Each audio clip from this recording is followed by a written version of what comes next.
আসসালামু আলাইকুম, আপনারা সবাই কেমন আছেন? আশা করি ভালো আছেন। আমিও ভালো আছি।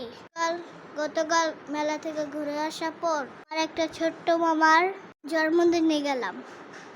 এখানে যাওয়ার পর ছবি তুললাম, টিকটক করলাম এবং সবাই মিলে ঘর সাজালাম। তারপরে জন্মদিন শুরু হলো। এখানে আমি, আমার ভাই আর আমার মামা বসেছিলাম। এখন কেক কাটার পালা। আর খালামণি মোমবাতি ধরা ছিল। সবাই মিলে আমার মামাকে জন্মদিনের শুভেচ্ছা জানালাম। তারপর আমার খালামণি সবাইকে কেক খাওয়ালো। কারেন্ট না থাকার কারণে প্রিয় অন্ধকার লাগছিল। তারপর সবাই মিলে বেলুন ফাটালাম এবং অনেক মজা করলাম। শুধু মজা না, দুষ্টামি করতেছিলাম।